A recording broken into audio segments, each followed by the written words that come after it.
Une vie ne vaut rien, mais rien ne vaut une vie, disait André Malraux. Bonjour.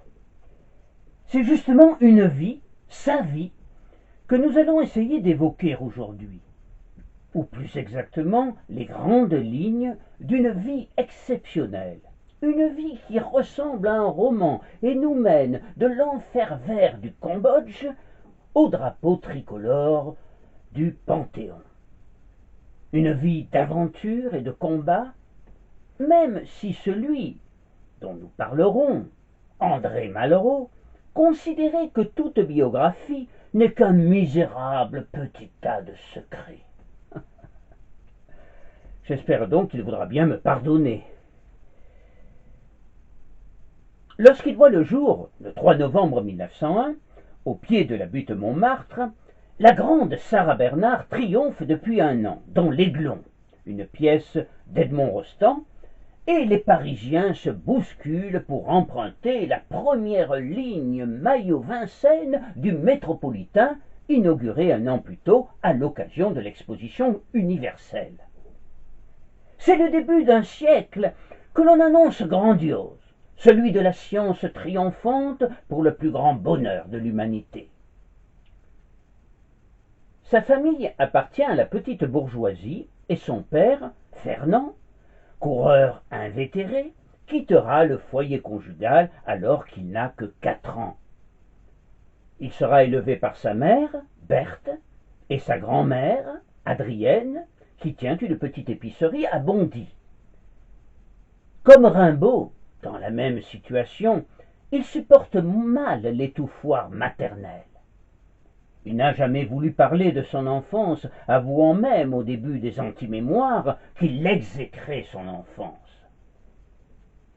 Bien éduqué, assez bon élève, sauf en calcul, il semble être un enfant modèle, dans sa tenue de marin à la Jean-Bart, ou déguisé en mousquetaire à 8 ans, ou encore en col dur et veste noire à 10, sur les clichés en noir et blanc, où l'on remarque surtout son œil sombre et son front soucieux, barré d'une mèche rebelle, qu'égaient 2 grandes oreilles écartées, le seul train enfantin de cet enfant grave, trop grave peut-être. Peu de photos le représentent, en effet, avec un rire ou même un sourire. Mais il exerce un grand ascendant sur ses copains, dont certains obtiennent le privilège de devenir ses amis, comme le fils de l'épicier de la rue de la Gare, Louis Chevasson. C'est un garçon hyperactif, qui ne reste jamais sur place. Il sursaute, grimace, éternue, renifle, grogne, cligne des yeux. Cela prend parfois des proportions inquiétantes. Les médecins consultés diagnostiquent le syndrome de Gilles de Tourette, SGT, affection rare et mal connue, mais sans gravité, et ils affirment que ces tics passeront à l'adolescence. Mais en fait, Malraux ne s'en débarrassera jamais complètement. Garçon hyperactif, disions-nous, mais aussi rêveur et fantasque. Il va très vite s'efforcer de sortir de sa banlieue trop grise par le biais de la lecture. Alexandre Dumas, Walter Scott, et plus tard Flaubert, Victor Hugo, Shakespeare et Balzac. Il a tout juste 13 ans lorsqu'éclate la guerre. Il gardera toute sa vie le souvenir des taxis de la Marne transportant les soldats de Gallieni et de son père, lieutenant à l'état-major du 12e bataillon de Charles-Léger, auprès duquel il pose, tout fier, pour le photographe. En 1918, il a 17 ans. L'école le passionne de moins en moins. Mais en revanche, il s'enflamme pour le cinéma. Il découvre les grands films de Chaplin et commence à fréquenter le Louvre et les grands musées avec Chevasson et un nouveau camarade, Georges Van Parijs. Le soir du 10 novembre 1918, il se promène avec ses deux copains dans le quartier des Pyramides. Un flot les saisit. Il racontera plus tard. Dans la rue, on s'embrassait, on s'interpellait, on s'étreignait. Je sors du métro à la station Louvre. Un type m'aborde, me barrant résolument la route. « Il est signé !» s'écrie-t-il. Le lendemain, le pays épuisé apprenait la fin du plus sanglant conflit de son histoire qui fit près d'1,5 million de victimes et apporta ruine, désolation et misère dans toute l'Europe. Le jeune Malraux, pour qui la vie commence au moment même où l'Europe s'effondre, se sent alors mal à l'aise, très mal à l'aise. Comme les autres garçons de sa génération, qui étaient trop jeunes pour être mobilisés, Malraux a manqué la conscription d'1 an. Il a grandi avec un sentiment de frustration, n'étant peu que spectateur de la déliquescence d'un monde englué dans la boue des tranchées. Conforté par la lecture de Nietzsche, il considère que la civilisation occidentale est morte, victime de la folie des hommes, et que toutes les valeurs sont à réinventer. Il écrira quelques années plus tard. Europe, grand cimetière où dorment que des conquérants morts, et dont la tristesse vient plus profonde en se parant de leurs noms illustres.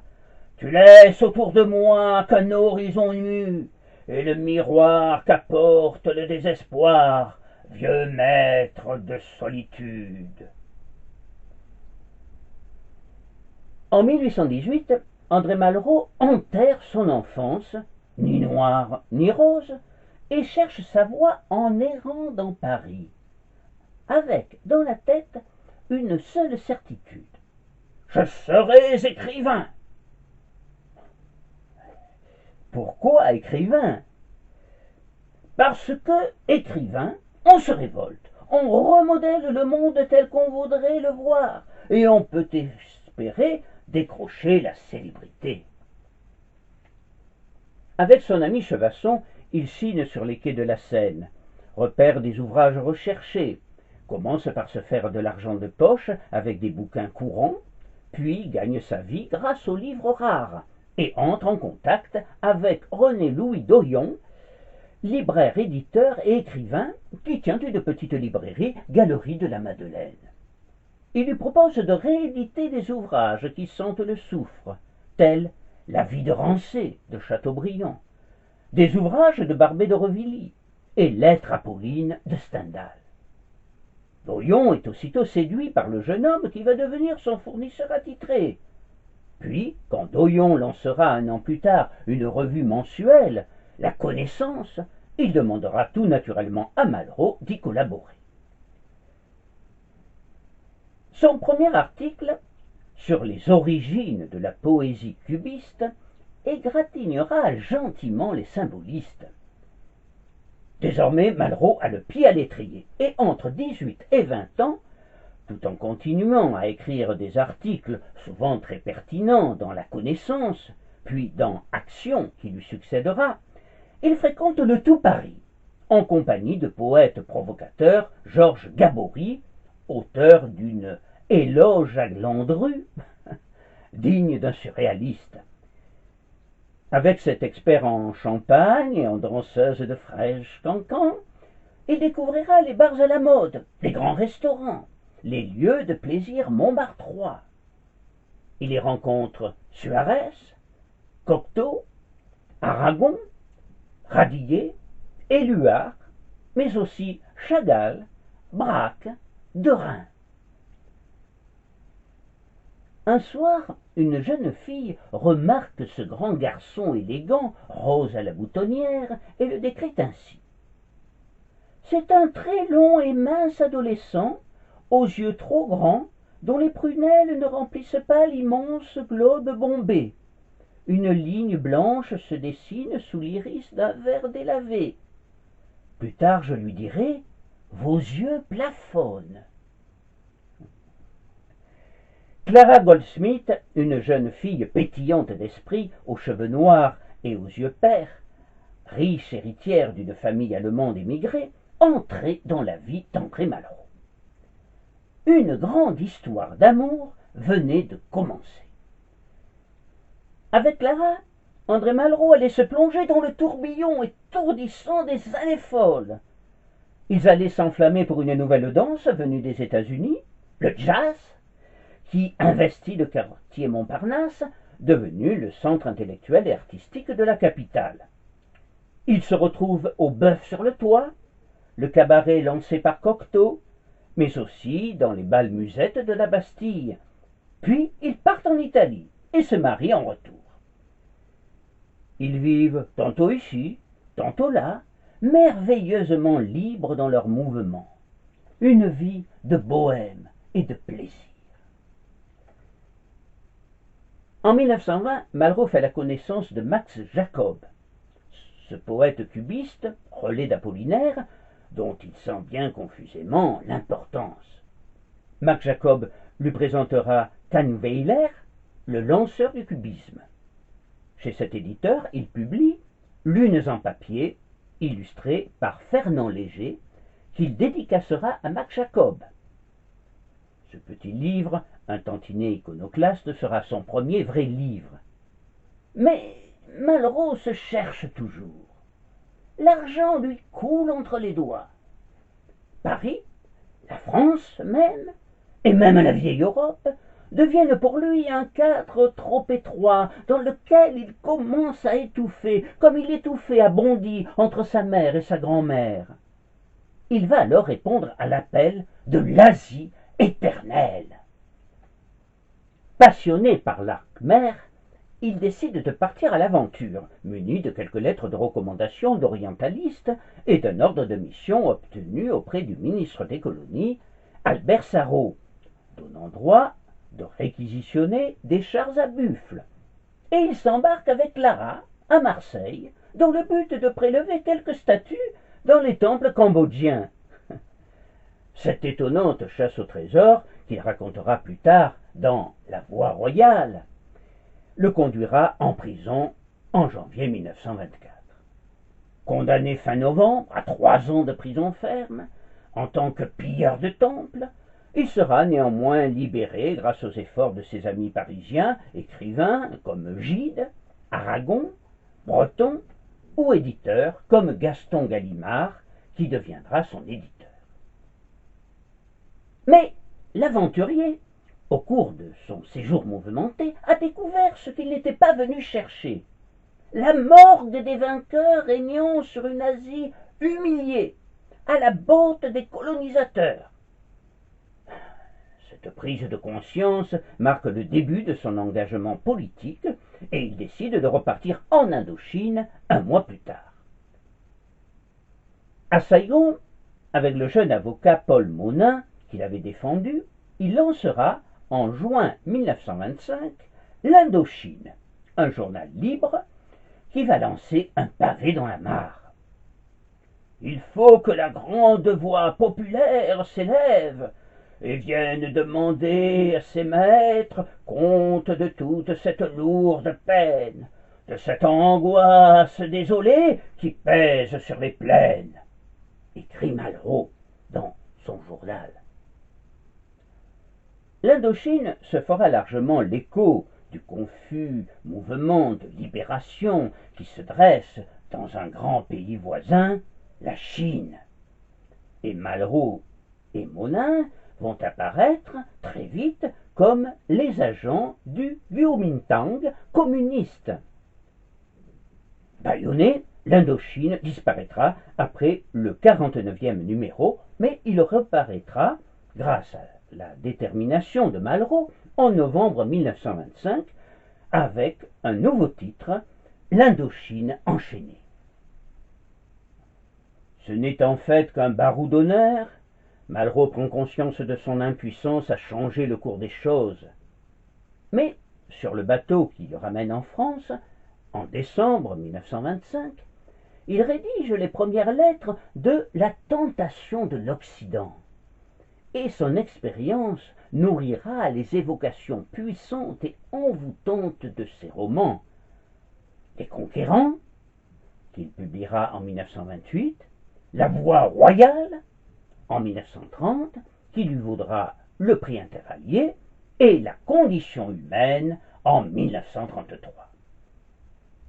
Son éruption sur la scène littéraire est fulgurante. Dès la publication de sa première grande œuvre, La Tentation de l'Occident, il impose un nom, un style, un personnage. Le mythe de l'intellectuel révolutionnaire commence à se répandre comme une traînée de poudre dans un pays où le débat littéraire, mais aussi politique, est mené tambour battant par André Breton, Aragon et les surréalistes. Avec Malraux, l'action et la littérature, la politique et la morale semblent se réconcilier, comme par enchantement. Par ailleurs, son pouvoir de séduction était considérable, et auréolé de l'aventure indo-chinoise, il ne pouvait laisser personne indifférent. Maurice Sache écrira dans Au temps du bœuf sur le toit: il y a des écrivains dont les gens avertis commencent à parler. Julien Green, Georges Bernados, André Malraux. J'ai rencontré Malraux. Il produit la plus vive impression. Il a dans le regard un air d'aventure, de mélancolie et de décision irrésistible. Il parle très vite, très bien, a l'air de tout savoir et vous laisse sous l'impression d'avoir rencontré l'homme le plus intelligent du siècle. À un peu plus de 30 ans, ce dilettante, sans diplôme, ce dandy, pilleur de temple, est reconnu comme le maître du roman contemporain. Mais au moment où il vogue vers la gloire, son union avec Lara semble se défaire, malgré la naissance de leur fille Florence, le 28 mars. Les Malraux sont alors installés rue du Bac, dans une vieille maison tout près des éditions Gallimard. C'est dans cette maison un peu froide, d'où surgissent çà et là de superbes sculptures cambodgiennes, qu'il recevra la journaliste Claudine Chaunès pour une interview. Claudine rapportera que Malraux marchait d'un pas élastique dans son bureau tapissé de bibliothèques. Mèche sur le front, visage pâle, très mobile, il ressemblait à un poète romantique, si son regard clair, glacé, n'allait bien au-delà de lui-même. À la question « Comment réalisez-vous, monsieur Malraux, cette union de la pensée et de l'action ?» Il répond « La pensée ne se nourrit pas d'elle-même. Si elle se creuse, elle atteint le vide, le néant bouddhiste. Non, en dehors des systèmes métaphysiques, il n'y a de pensée valable dans cette construction solidement sur une matière première. Il n'est prouvé que ma matière première à moi a été l'action, l'aventure. Et quel levier a joué avec le plus de force pour votre pensée lui demandera ensuite la journaliste. La politique, répondra-t-il aussitôt, en souriant. Mais au sens large, la politique au large de la France. Malraux n'a jamais été un homme politique. Il n'a jamais possédé de carte d'un parti. Il ne se présentera dans aucune élection, même locale. Mais il a des convictions qu'il affiche de plus en plus ostensiblement. Dès l'accession d'Hitler au pouvoir, il dénonce le fascisme allemand et prévoit la guerre. Lors de la campagne pour le Goncourt, Gallimard, secondé par Chevasson, l'ami fidèle, encourage Roland d'Orgelès, membre du jury, à tenter une démarche auprès de Léon Hénique, président du jury, qui regrette les tendances communistes de Malraux. Communiste, il ne le sera peut-être pas toujours, lui lance d'Orgelès, mais grand écrivain, il le sera certainement. André Malraux obtiendra le prix Goncourt pour La Condition humaine à l'unanimité le 1er décembre 1933 à 32 ans. Dès l'annonce du résultat, au restaurant de Rouen, Malraux tente d'échapper aux journalistes. Mais ce n'est pas par modestie. Le grand écrivain adulé a en effet un rendez-vous galant, et rien n'est plus important pour lui que celui-ci. Il doit retrouver, chez Marius, un petit restaurant non loin de l'Assemblée nationale, une femme merveilleuse, une créature de rêve, Louise de Vilmorin, qu'il surnommera la dame intimidante. Au dessert, il lui confie: c'est avec vous que je finirai ma vie. Est-ce une probabilité, une certitude? Interroge Louise amusée. Davantage, répond Malraux, une conviction profonde. Séparés par plus de 30 ans, ils resteront toujours très proches, et un jour, à Verrières, ils se retrouveront, et le destin prédit par le visionnaire Malraux s'accomplira. À cette même période, il a également une liaison avec une certaine Josette Clotis, qui aimait la littérature et les voyages, et qui fut éblouie par Malraux dès leur première rencontre, et le suivra partout. Quand il est là, son amour pour lui saccage tout, écrira Suzanne Chantal, l'amie et confidente de Josette. Clara finira par s'accommoder de la présence quasi permanente de Josette aux côtés d'André. Elle avait pris l'habitude de ne pas s'offusquer des quelques incartades de son mari depuis leur retour à Paris, d'autant plus qu'elle était sûre de posséder un atout important, leur fille, Flo. Et concernant ce joli papillon de Josette, elle était persuadée qu'elle finirait par la prendre dans sa toile et par l'étouffer. Sacré grand écrivain, Malraux ne s'endort pourtant pas sur ses lauriers et sur le confort petit bourgeois que lui apporte la notoriété. La quête de l'action, le goût du choc des civilisations ne l'ont pas quitté, et il continue à se révolter contre les injustices. Il est révulsé lorsqu'il apprend le sort réservé à Léon Trotsky, un homme qui le fascine et qu'il rencontrera lorsqu'il vint se réfugier en France. En 1929, ses amis ont eu bien du mal à l'empêcher de monter une expédition pour délivrer le créateur de l'Armée rouge, déporté à Alma-Ata. Début 1934, sur les traces d'Arthur Rimbaud, dont l'ombre flotte encore sur le Harar, il décide de partir en Abyssinie, à la découverte de la capitale mythique de la reine de Saba, qu'aucun archéologue n'avait réussi alors à localiser avec précision. Pour mener à bien cette entreprise périlleuse, il fait appel à un jeune aviateur déjà célèbre, le capitaine Édouard Cornilio Molinier, et c'est à bord d'un Farman 190 que les deux hommes se lancent dans l'aventure.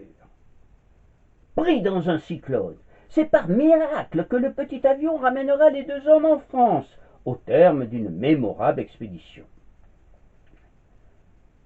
Au mois de juin, Malraux est invité au Congrès des écrivains qui se tient à Moscou.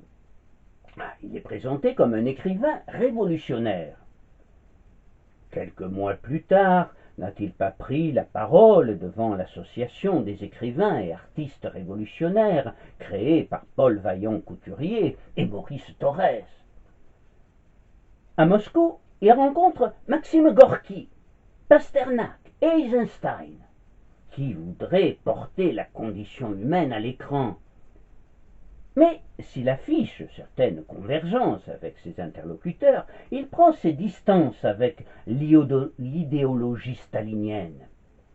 En fait, son engagement aux côtés des communistes, qu'on lui a souvent reproché, est plus un engagement contre le fascisme, et quand à la fin d'un banquet chez l'écrivain Léonov, il lève son verre à un absent dont la présence se fait sentir à chaque instant, Léon Trotsky, les rires se figent dans un silence glacial.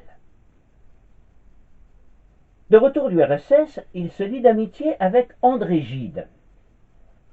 À ses côtés, de meeting en meeting, il s'affirmera comme l'un des plus brillants compagnons de route du communisme, et s'il ne participe que de loin au mouvement national qui se concrétisera à l'été 1936 avec le Front populaire, il se jettera à corps perdu dans le combat de la République espagnole traquée par le fascisme. Celui qui va devenir le colonel Malraux, sanglé dans son uniforme qu'il porte d'une manière un peu artiste, va se démener pour apporter aux républicains une vingtaine d'avions dont il formera les pilotes et commander l'escadrille de combattants étrangers baptisée Espagne. En mars 1937, Malraux sera promu ministre officiel de la propagande et des relations extérieures du gouvernement républicain. Et il va s'efforcer de récolter des fonds pour aider les républicains. Entre-temps, il a rompu avec Clara, et c'est Josette Clotis, sa nouvelle compagne, qui est auprès de lui. Entre deux avions, entre une conférence et un meeting, il travaille à son nouveau livre, L'Espoir, que Gallimard publiera en décembre et qui sera porté à l'écran l'année suivante. Gide enthousiasmé dira à Malraux: « Vous n'avez jamais rien écrit de meilleur, ni même d'aussi bon. Vous atteignez, et comme sans effort, un épique de simple grandeur. » Malraux a voulu faire de l'espoir un instrument de propagande pour la cause républicaine. Et c'est dans Barcelone, harcelé par l'aviation italienne, qu'il va commencer à tourner Sierra de Teruel, dans des conditions impossibles. Le fidèle Cornignon Molinier en sera le producteur. Le tournage se poursuivra jusqu'au début de 1939. Sierra de Teruel sera comparé au grand film d'Eisenstein. Louis Aragon parlera de chef-d'œuvre incomparable, Cocteau de triomphe de l'auteur-metteur en scène, et le film recevra le prix Louis de Luc à sa sortie en 1945. Durant le début de l'été 1939, Malraux digère mal la victoire de Franco sur les républicains. Il est déçu et amer, et se change les idées en se plongeant dans l'univers des formes. Il s'attelle alors à la psychologie de l'art, et c'est en Corrèze, alors qu'il visite avec Josette la belle église romane de Beaulieu, qu'il apprend que la guerre est déclarée et la mobilisation proclamée. Nous sommes le 3 septembre. Malraux a 38 ans. En mars, Malraux s'engage comme second de classe dans un régiment de blindés de Provins. La vague allemande submerge bientôt le pays. Le 17 juin, le maréchal Pétain propose la fin des combats. Pour le héros de la guerre d'Espagne, c'est une bien lamentable conclusion. En mai, écrira Malraux, nous avons fait mouvement à pied avec des antichars. Nous avons un peu tiraillé. J'ai été très légèrement blessé le 15 juin, et le 16, nous étions faits prisonniers comme des fantassins, à mi-distance à peu près de Provins et de Sens, où l'on nous conduit. En octobre, avec l'aide de son frère cadet, Roland, son père remarié avait eu deux fils, Roland et Claude, Malraux s'évade et se réfugie dans la Drôme, puis près de Nice, à Roquebrune-Cap-Martin, chez un ami peintre. En compagnie de Josette, qui lui a donné un fils, Pierre Gautier, il découvre les joies de la vie familiale et la tranquillité propice à la création dans ce lieu préservé de la folie des hommes. Pendant 30 mois, Malraux, le révolté, prend le temps de la réflexion. Entre Pétain, le vainqueur de Verdun, et l'obscur général qui, de Londres, appelle les Français à la résistance, Malraux hésitait-il. Avait-il vécu trop intensément en Espagne la splendeur inutile de l'héroïsme des armées? En fait, l'écrivain travaille. Et qui pourrait le lui reprocher? Il travaille tout en consommant l'eau-de-vie à la prune locale. Il se consacre à un essai sur le colonel Laurence, et un nouveau roman, jamais publié d'ailleurs, Lutte avec l'ange. Pour Malraux, Josette a emprunté une vieille machine à écrire chez l'épicier, et elle tape sur sa dictée. Et il semblerait en tout cas que, pour la première fois, la fraternité des armes céda chez Malraux à la solitude de l'écriture. Toutefois, Malraux ne vit pas en ermite. Il reçoit même beaucoup de visiteurs. Jean-Paul Sartre et Simone de Beauvoir viennent de créer un minuscule mouvement clandestin, Socialisme et Liberté, à l'existence éphémère. Au couple qui lui demande comment combattre le Reich, Malraux répond: « Avez-vous de l'argent, des armes ?» À Gaston de Fer, jeune avocat auquel, embarrassé, il demande quelques conseils pour son divorce avec Claire, il pose les mêmes questions pour expliquer son refus de s'engager. Où sont les avions et les chars? Certains se demandent alors ce qu'est devenu le militant de l'Indochine enchaînée, le patron de l'escadrille Espagne, le Malraux d'antan. Personnellement, je pense que Malraux a certainement le sentiment d'avoir perdu la guerre d'Espagne en 1939, il en fait presque une défaite personnelle, et la bataille de France en 1940, et il n'entend pas se lancer dans une nouvelle aventure sans lendemain. Malraux reste aussi en contact avec certains de ses amis qui ne se trouvent pas dans le même camp que lui, comme Drieux-La Rochelle, qui fréquente à Paris Otto Abetz, hitlérien francophile et ambassadeur allemand à Paris, à qui l'on doit une liste interdisant à la vente 1060 ouvrages étrangers et français, dont L'Espoir et Le Temps du mépris. Drieux, qui s'était félicité du succès de son ami avant la guerre, regrette de n'avoir pu rien faire pour empêcher cette interdiction. À la Libération, il se suicidera pour échapper à l'épuration. Dans son journal, il notait quelques mois avant: « J'ai toujours eu confiance à Malraux. » Malraux regrettera le geste désespéré d'un homme et d'un écrivain qu'il estimait.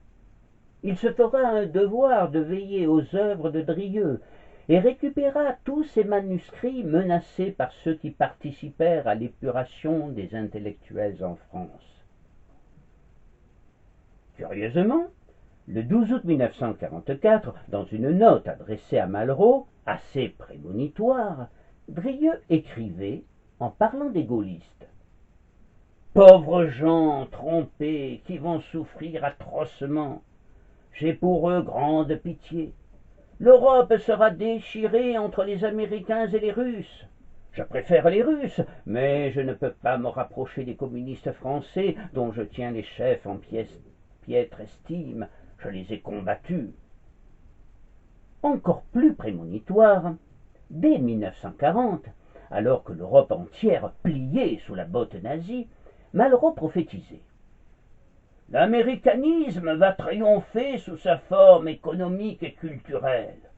Déjà, le monde entier, et surtout le Japon, vit à l'américaine. Dire qu'il y a 20 ans seulement, il n'existait pas une vraie culture américaine. » Le deuxième enfant de Josette et André, Vincent Jérôme André, naît en mars 1943. À ce moment-là, Malraux commence à nouer des contacts de plus en plus étroits avec la résistance, et il reprend confiance en lui. Après l'arrestation de son plus jeune frère, Claude, par les Allemands en mars 1744, il se lance à son tour dans le combat, rejoint le maquis du Périgord noir, devient le colonel Berger et fédère les différents maquis dont il prend la tête.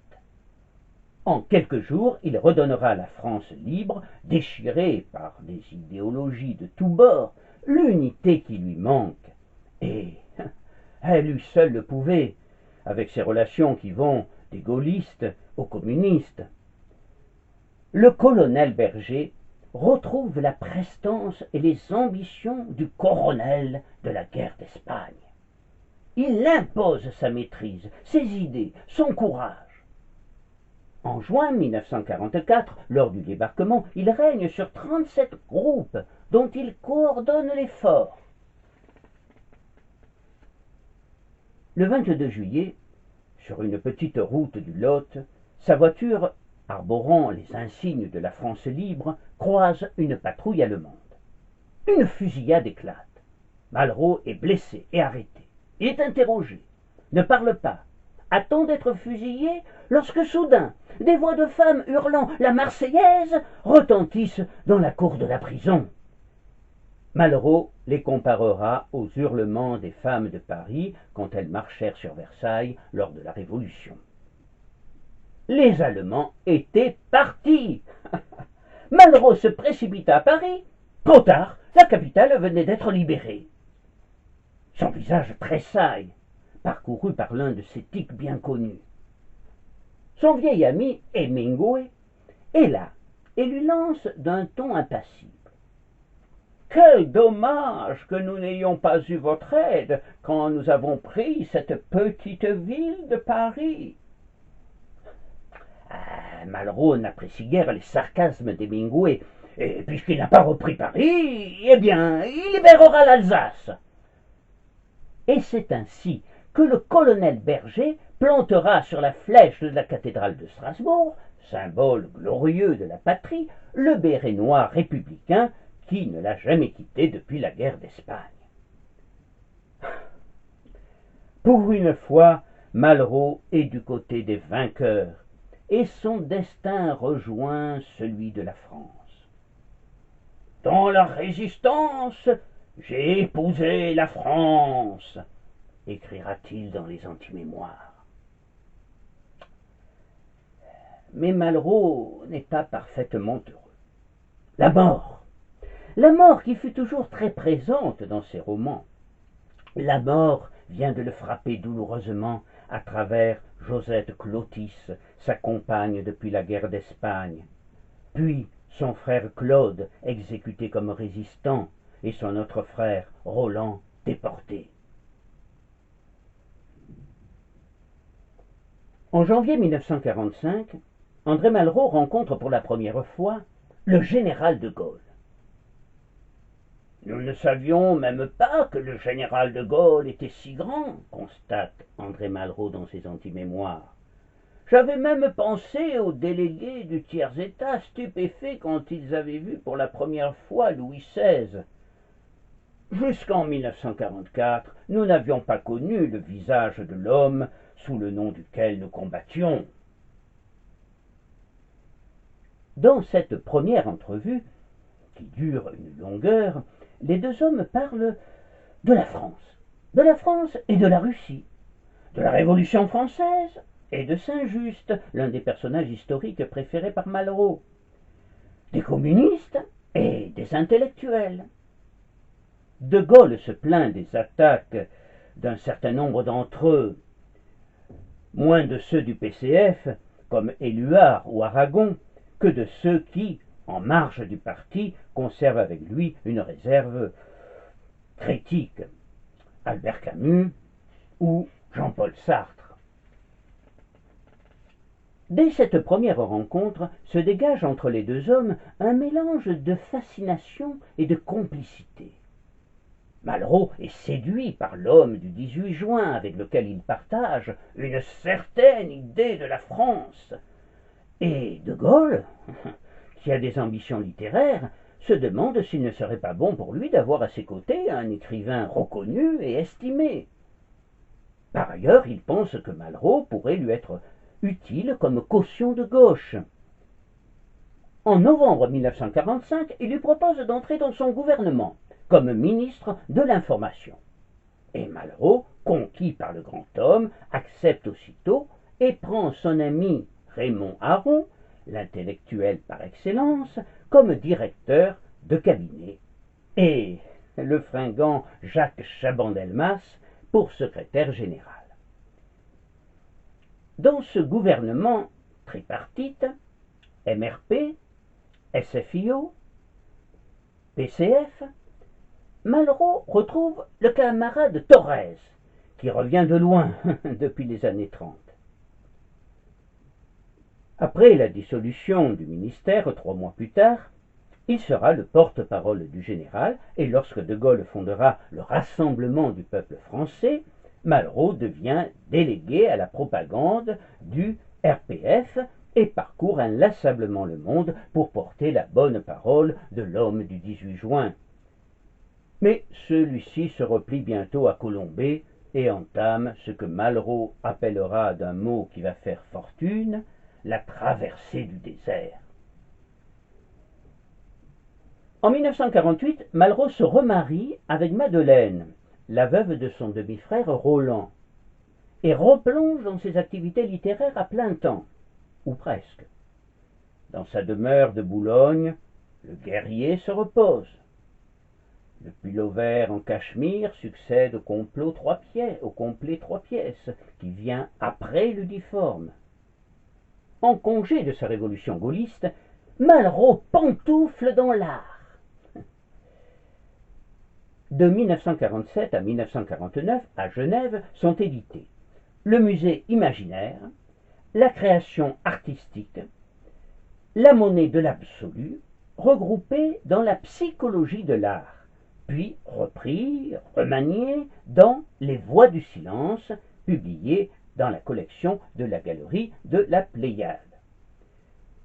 Dans cette même collection, Malraux livre un Léonard de Vinci, un Vermeer et enfin Saturne, puissant essai sur Goya. Par ailleurs, Malraux s'engage dans un dialogue solitaire avec les dieux. Ce sera la Métamorphose des dieux, événement littéraire de l'année 1957. Mais, au cinéma, dans les actualités, ce sont les images sanglantes de la guerre d'Algérie qui s'imposent. André Malraux signe, aux côtés de François Mauriac, Roger Martin Dugard et Jean-Paul Sartre, un appel au président de la République, René Coty, publié conjointement par Le Monde, L'Express et l'Humanité, à la suite de la saisie du livre d'Henri Alleg, militant communiste engagé aux côtés du FLN, dénonçant les tortures dont il avait été l'objet. Malraux condamne la torture, qui conduit inévitablement à l'état policier, mais il croit alors en l'Algérie française. La situation inextricable dans laquelle se trouve le pays, embourbé dans la guerre d'Algérie, conduit en mai 1959 le président Coty à nommer De Gaulle président du Conseil. Malraux est alors en visite à Venise, où il admire les toiles du Tintoret. À son retour, le général le convoque. Le 1er juin, il est ministre délégué à la présidence du Conseil, plus particulièrement chargé de l'information, comme à la Libération. Le 27 juillet, sa fonction s'étend à l'expansion et au rayonnement de la culture française. Le mois de janvier 1959 le fera ministre d'État. Enfin, 6 mois plus tard, on parlera officiellement du ministre d'État chargé des affaires culturelles. Pour la première fois, la culture devient l'objet d'un ministère qui reste à créer. La tâche est exaltante. Il s'agit, dit le décret de nomination, de rendre accessibles les œuvres capitales de l'humanité, et d'abord de la France, au plus grand nombre possible des Français, assurer la plus vaste audience au patrimoine culturel et favoriser la création des œuvres d'art et de l'esprit qui l'enrichissent. Ah, superbe programme! Malraux est enchanté. la belle histoire entre l'écrivain et De Gaulle est soudée. Malraux occupera bientôt un bureau avec vue sur les jardins du Palais Royal et, en tant que ministre d'État, il siégera à la droite du général au Conseil des ministres. Malraux n'est pas Premier ministre, ce qui ne lui aurait d'ailleurs pas déplu, mais un des premiers parmi les ministres. Dans le premier volume des Mémoires d'espoir, De Gaulle écrira: à ma droite, j'ai et j'aurai toujours André Malraux. La présence à mes côtés de cet ami génial, fervent des hautes destinées, me donne l'impression que, par là, je suis couvert du terre-à-terre. L'idée que se fait de moi cet incomparable témoin contribue à m'affermir. Je sais que, dans le débat, quand le sujet est grave, son fulgurant jugement m'aidera à dissiper les ombres. Enthousiaste, Malraux déborde de projets. Pour son cabinet, il s'entoure d'amis ou d'hommes qu'il connaît bien.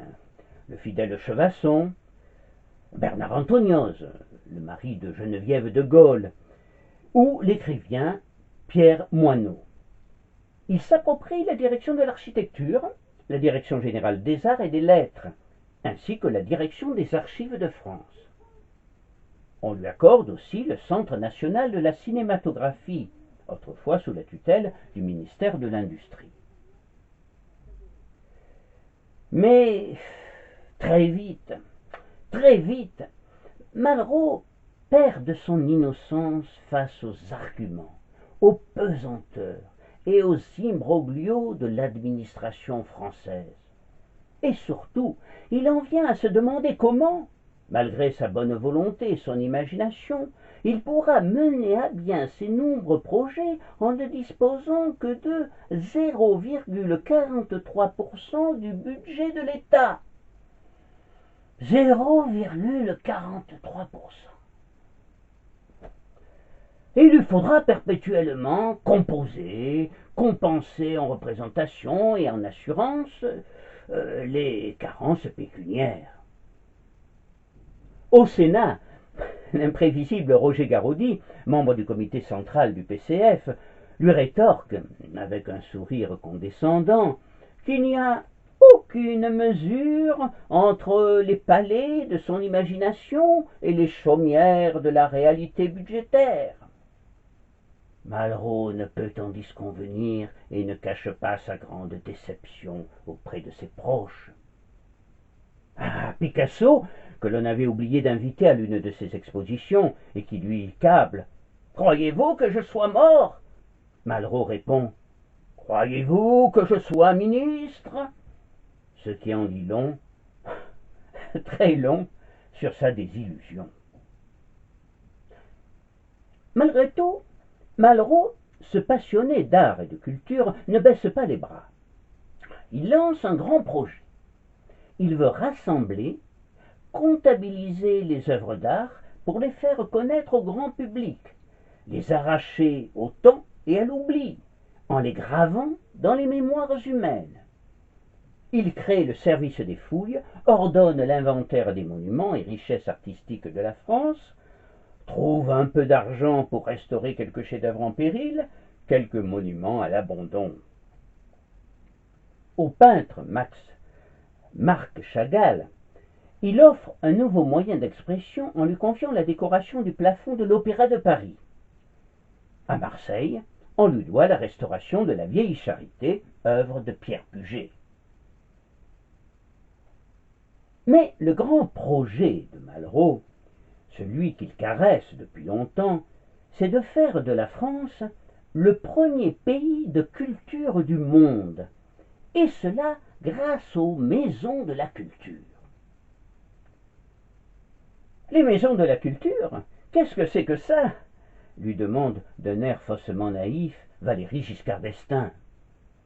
Malraux n'apprécie guère l'humour froid du jeune ministre des Finances. En fait, l'idée n'est pas nouvelle pour lui. Déjà dans les années 30, il parlait de la maison de la culture à la Ligue des intellectuels contre le fascisme. Avant même de constituer son ministère, Malraux avait annoncé que, dans les 3 ans, chaque département aurait une maison de la culture. Ministre, il présente son idée à l'Assemblée. 3 hypothèses dominent en France le domaine de la culture, et il n'y en a pas 4. La première, c'est la culture totalitaire, et nous l'écartons. La seconde, c'est la culture bourgeoise, c'est-à-dire pratiquement celle qui n'est accessible qu'à ceux qui sont assez riches pour la posséder. La troisième, c'est la culture selon Malraux, la culture démocratique. Il faut que par ces maisons de la culture, que dans chaque département français, nous diffusons ce que nous essayons de faire à Paris. N'importe quel enfant de 16 ans, si pauvre soit-il, puisse avoir un véritable contact avec son patrimoine national et avec la gloire de l'esprit de l'humanité. La Maison de la Culture du Havre ouvre la première en 1961, suivie de celles de Caen, Bourges, le Théâtre de l'Est parisien, TEP, Amiens, Grenoble et toutes les autres. Pour parvenir à ses fins, en ce début des années 60, Malraux dut lutter contre les ultras de tous bords, mais il dut aussi lutter contre le destin.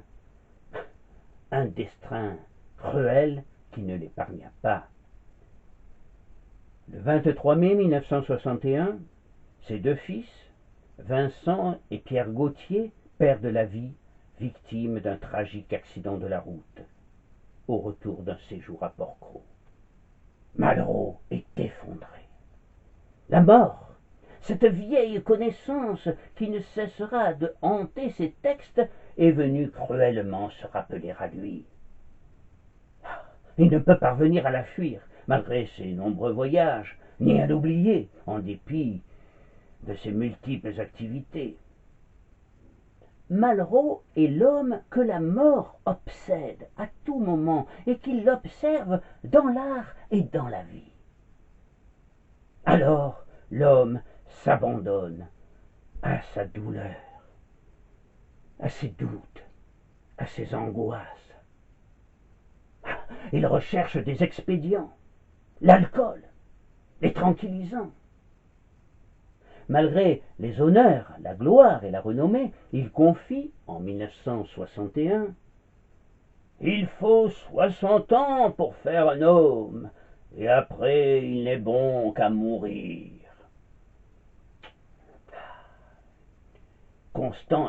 Constat amer, constat terrible. Malraux départ. Malraux dérape, mais il veut croire qu'il veut encore servir la culture, servir la France et la représenter dans le monde. Malraux, à l'étranger, c'est en effet une image, une marque de prestige. Il va très vite devenir d'ailleurs le commis voyageur du régime. Partout, il est reçu comme un grand homme, le grand homme de la culture française. Il est disert, spirituel, drôle.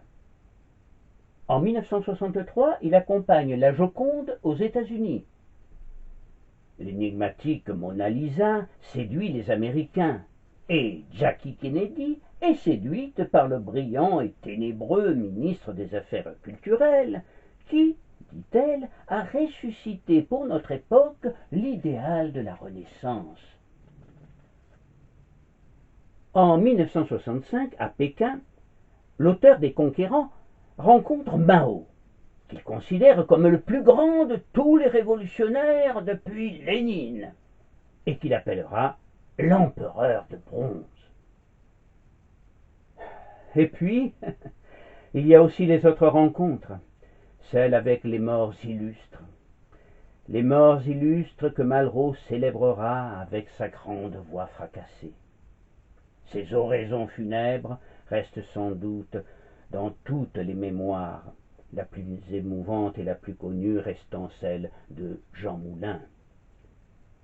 Incontestablement, la Ve République avait trouvé son Bossuet. Quand il ne voyageait pas, Malraux participait chaque semaine au Conseil des ministres à l'Élysée. Grand-messe avec quelques officiants, le président et quelques ministres, dont le premier. Le Conseil des ministres n'est pas sa tasse de thé, loin s'en faut. À la droite du général, le plus souvent silencieux, il gribouille, semble s'ennuyer, ferme les yeux. Il paraît absent et n'intervient que lorsqu'il donne un compte-rendu de voyage, ou s'il doit soulever une question culturelle ou un problème qui lui tient à cœur. Il devient alors passionné et passionnant, souvent lyrique, parfois génial. À l'Assemblée aussi, il charme souvent les députés et les régale en leur racontant des anecdotes sur Ramsès II, ou Napoléon, Kennedy ou Mao. Écoutant les questions les plus stupides, il se montre toujours affable. D'une extrême politesse avec les femmes de ménage du ministère, il est aussi en général avec les parlementaires. Mais les parlementaires ne l'épargnent pas pour autant, et surtout ceux de la majorité. Lorsque le Théâtre de France, subventionné, crée Les Paravents de Jean Genet en 1966, aux députés de droite qui s'offusquent de la création de cette pièce sulfureuse et parlent de pourriture, Malraux s'écrie « Ce que vous appelez de la pourriture n'est pas un accident. C'est ce au nom de quoi on a toujours arrêté ceux qu'on arrêtait. » Et il défend vigoureusement la pièce aux côtés de Jean-Louis Barrault et de Jean Genet, contre les amis de Michel Debré, scandalisés par ce brûlot obscène et anti-français. Malraux retrouve la fougue de sa jeunesse pour les causes qui lui semblent justes, même si son engagement risque de le desservir. Pourtant, le monde de l'intelligentsia parisienne commence à estimer que Malraux s'embourgeoise. Il a pris l'habitude de mener la grande vie. Il invite chez ses collaborateurs, chez Taillevent ou chez Lasserre, son restaurant favori. Beaucoup, même parmi ses amis les plus proches, regrettent cet embourgeoisement. Où est donc l'ancien Malraux? Le Malraux de l'Indochine, de l'Espagne, de la Résistance? En fait, Malraux devient de plus en plus solitaire. Il se sépare de Madeleine qu'il accompagnait depuis 20 ans. Il n'a plus de fils, et sa fille Florence reste éloignée par la volonté de son père. Buvant à l'excès, souvent ivre, il plonge régulièrement dans une sorte de dépression mythomaniaque et mégalomaniaque. Son médecin, le docteur Bertagnin, le soigne aux antidépresseurs et aux neuroleptiques. Comme celle de beaucoup de fumeurs, sa voix se casse et se voile. Il a toujours ses tics. L'alcool les calme, mais ce n'est que provisoire, et au-delà d'une certaine dose, son SGT semble se ranimer. Malraux, à l'évidence, est mal dans sa peau, dans son existence professionnelle et dans sa vie privée, il perd ses prises.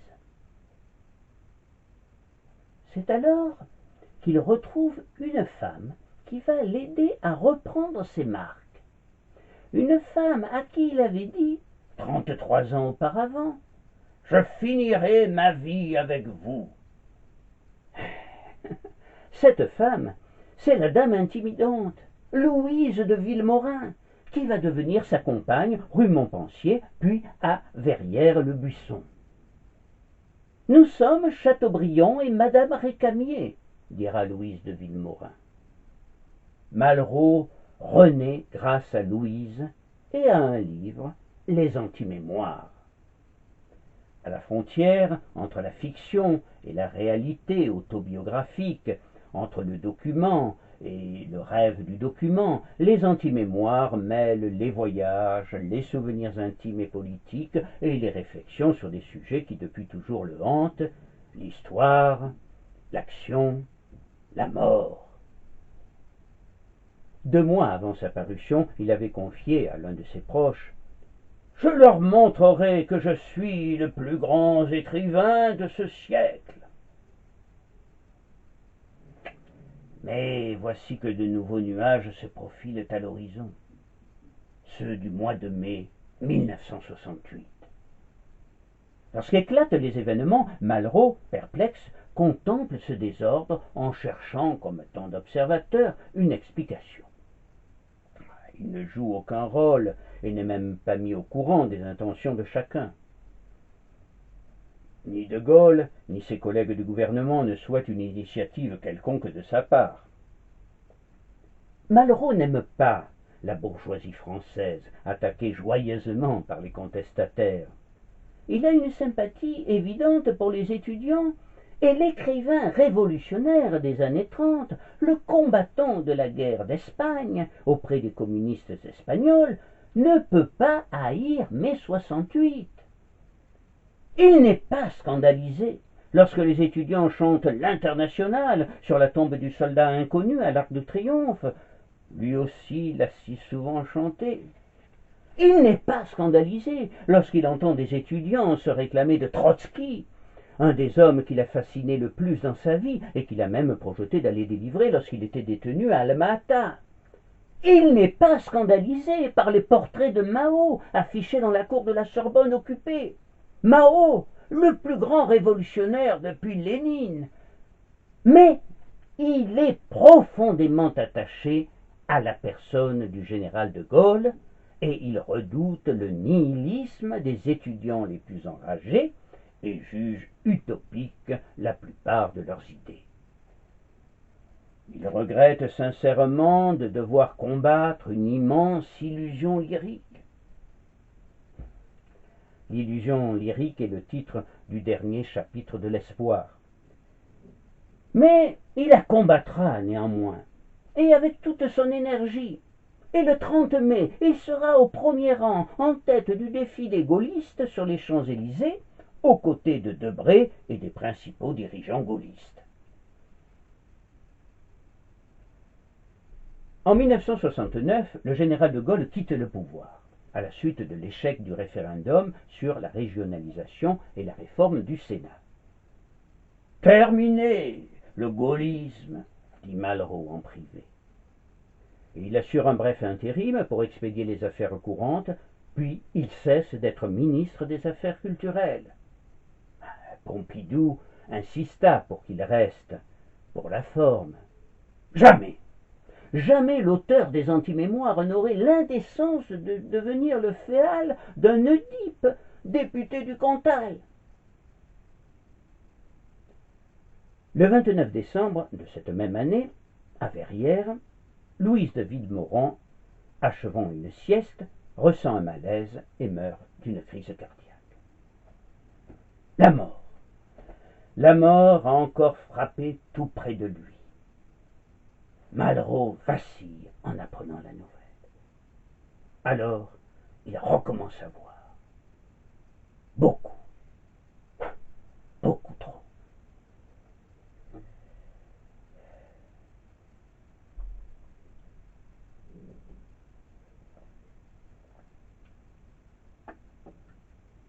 L'année suivante, à nouveau la mort frappe. Et cette fois-ci, c'est le père. Le 9 novembre 1970, De Gaulle est mort. Terrassé par la douleur, hagard, il assistera aux côtés de Romain Gary, compagnon de la Libération, aux obsèques du général à Colombey-les-Deux-Églises. En mars 1971, il publie Les chaînes qu'on abat, un saisissant portrait du général. À travers une conversation, réelle ou imaginaire avec lui, le 11 décembre 1969, il croque les passagers importants de sa vie avec un talent de plume tout à fait remarquable. l'imagination lui manque. Malraux rêve encore de l'époque de l'Indochine et de la guerre d'Espagne. C'est alors qu'il va se lancer dans la fameuse affaire du Bengale. Au Pakistan oriental, une majorité de Bengalis votent dans des élections démocratiques pour un régime indépendant. Les militaires au pouvoir ne tiennent pas compte des résultats électoraux et expédient au Pakistan oriental infanterie et chars pour réprimer cette rébellion. L'Inde et son premier ministre, Indira Gandhi, prennent le parti des insurgés indépendantistes. Des millions de Bengalis fuient le Pakistan oriental, qui deviendra le Bangladesh, et se réfugient chez leurs frères du Bengale en Inde. Malraux écume. Une fois encore, un nationalisme populaire se dresse contre un régime militaire. Ces rebelles bengalis manquent de soldats et surtout de cadres. Malraux redevient alors le colonel Berger. À 70 ans, il est prêt à combattre au Bengale, à la tête de volontaires. Il formera une sorte de légion étrangère. Les brigades internationales renaissent. Il se croit revenir au temps de la guerre d'Espagne. Le guerrier, l'aventurier est prêt à en découdre une fois de plus contre les ennemis de la démocratie. Il est libre. La classe politique ricane. Mais certains de ses amis des années 30, de l'époque du Front populaire, redécouvrent leur ancien compagnon. Un ancien de l'escadrille Espagne assure qu'un homme de sa trempe n'était pas taillé pour s'enfoncer si longtemps dans des déesses et s'engoncer dans des complets ministériels.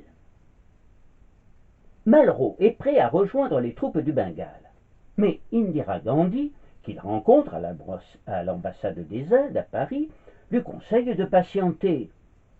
L'armée indienne suffira largement, et à New Delhi, si on accepte volontiers l'appui moral de Malraux, sa participation fait sourire. Malraux, un tantinet dépité, comprend que si son nom peut être encore utile, on ne veut plus de lui comme combattant. Le temps a passé inexorablement. Malraux ne peut refaire la guerre d'Espagne. En février, le président Nixon invite Malraux à Washington en tant que connaisseur de la Chine et du président Mao. Malraux donnera à Nixon des conseils sur l'art de conduire une conversation avec Malraux. « Monsieur le Président, vous allez rencontrer un homme qui a eu une destinée fantastique. Vous penserez sans doute qu'il s'adresse à vous, mais en réalité il sera en train de s'adresser à la mort. » La mort. Elle va soudain redevenir d'actualité pour Malraux. En novembre 1972, il est hospitalisé en urgence à la Salpêtrière pour alcoolisme et dépression. À l'hôpital, il fait un épisode infectieux pulmonaire. À la Toussaint, il va très mal. Certains centres nerveux sont paralysés. Il fait preuve d'un incroyable courage et il note lui-même « sclérose des nerfs périphériques » et menace sur le cervelet, donc menace de paralysie. Il souffre, sent que la mort qui depuis des années frappe ses proches, le plus souvent tués dans des accidents ou de façon violente, entend bien le frapper à son tour. Il ne l'a jamais senti si proche, en deçà des guerres. Mais le vieux combattant ne baisse pas les armes. Il s'en sortira et rebondira avec un nouveau livre imprévu, Lazare, où il retrouve un ton authentique et se raconte de l'extérieur. Une image revient souvent dans Lazare, celle lancinante du père, un père le plus souvent lointain et qu'il aurait voulu tant aimer. qu'il était fier de ce père en uniforme auprès duquel il posait fièrement à 14 ans pendant la Première Guerre mondiale. Mais Ferdinand Malraux, malgré son beau sourire sur la photo, ne fut pas le père de Victor Hugo, ce héros au sourire si doux. Il ne fut pas un héros, mais un coureur de jupons et un bluffeur impénitent. André lui doit incontestablement son amour des femmes et sa propension à travestir les événements, ce qu'on lui a parfois reproché. Le mensonge, poétique, hâbleur, politique, fut une constante chez Malraux. Mais n'a-t-on pas le droit d'élaborer une vision du monde avec, entre autres, au cœur de son système, le mensonge? Le lecteur peut y adhérer ou la refuser. Et puis après tout, Malraux n'était pas un historien, mais un romancier. S'il doit à son père son esprit imaginatif et son attirance pour le sexe faible, en revanche, il ne lui doit sûrement pas son courage, son goût de l'action et de l'aventure. Et pourtant, André, à plus de 70 ans, est fasciné par la mémoire de son père, à cause probablement de son suicide, car Fernand s'était suicidé en décembre 1930, alors qu'André venait de recevoir le prix interallié. Malraux, comme Cocteau, fut très marqué le reste de sa vie par le suicide de son père. Rescapé, ressuscité, peut-être, dit-on même, il ressortira de la salpêtrière bien décidé à ne pas se laisser sombrer dans une molle convalescence. Et une fois encore, c'est une femme qui va le soutenir et lui redonner le goût de vivre. Cette femme, c'est Sophie de Vilmorin, la nièce de Louise. Désormais, il ne boit plus d'alcool, plus une goutte. Il renoue avec le seul enfant qui lui reste, sa fille Florence, qui a épousé le cinéaste Alain Resnais. Avec Sophie, il voyage. Les voyages ont toujours été pour lui le meilleur des remèdes. Parcourir le monde, c'est aussi retrouver sa jeunesse et fuir sa vieillesse. Il visite ou revisite le Japon, le Népal, le Bangladesh. Malraux envisage même d'épouser Sophie, en oubliant qu'il est toujours marié avec Madeleine. Avec ou à cause des attentions de celle-ci, il se stabilise. Elle sait qu'il reste toujours dandy et lui offre des cravates Hermès, des complets Lanvin, des foulards et des robes de chambre en soie. Malraux conserve toute sa vivacité intellectuelle et sa prodigieuse mémoire. Il a désormais acquis la stature de grand homme et vit à Verrières avec ses 2 chats, Fourrure, noir, et Lustré, beige. Parmi ses masques calédoniens, ses sculptures gréco-bouddhiques, ses coqs mexicains et ses bronzes thaïlandais, entre son braque, sa tête du Christ de Rouault, une litho de Picasso et un Chagall. Il semble avoir trouvé la sérénité, et depuis sa désintoxication, il est calme et presque guilleré. Se régale de bœuf bourguignon, de cassoulet et de caviar, et consomme des quantités de chocolat. Parmi ces derniers visiteurs, 2 jeunes garçons éperdus d'admiration, Philippe et François de Saint-Chéron, qui nous ont laissé le portrait d'un Malraux pacifié.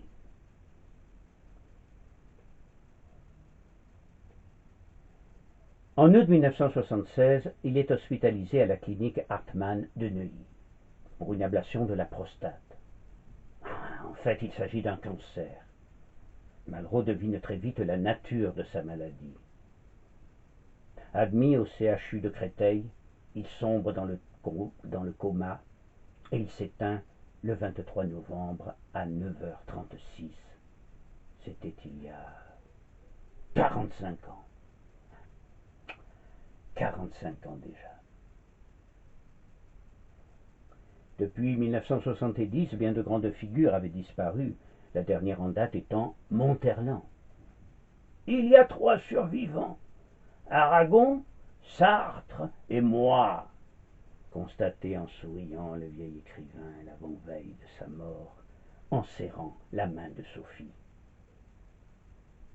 Sa dépouille fut exposée dans le salon bleu, paré de glaïeuls et de cyclamènes, à côté duquel l'écrivain travaillait à son dernier ouvrage, L'homme précaire et la littérature. Cette fois, la mort avait fini par terrasser le vieux combattant. Les 2 chats, seigneurs de la demeure, l'ont bien senti venir. Soudain, l'un d'entre eux fait irruption dans le salon, le poil hérissé. Un témoin raconte. Le chat a marqué un temps d'arrêt au bas du lit, et d'un seul coup a sauté sur André, faisant ses griffes sur son gilet, mordillant les petits boutons en os, puis léchant les mains de sa langue râpeuse.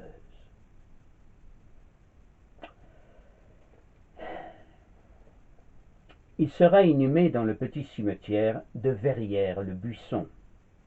2 gerbes rouges sont déposées, une envoyée par le Parti communiste français, l'autre par le restaurant La Serre.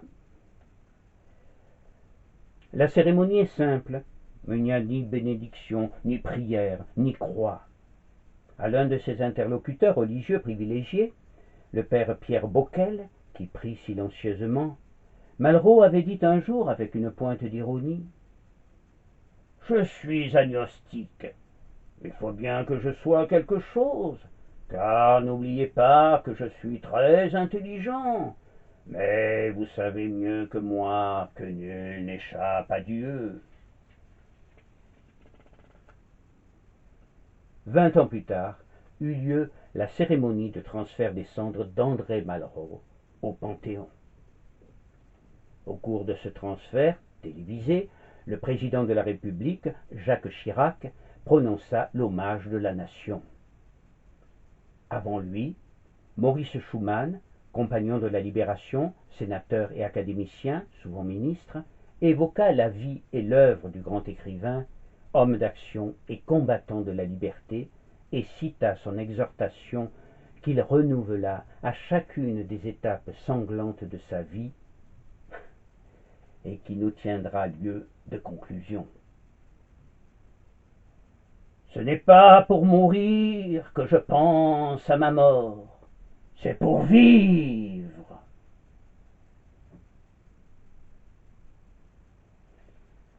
Je vous remercie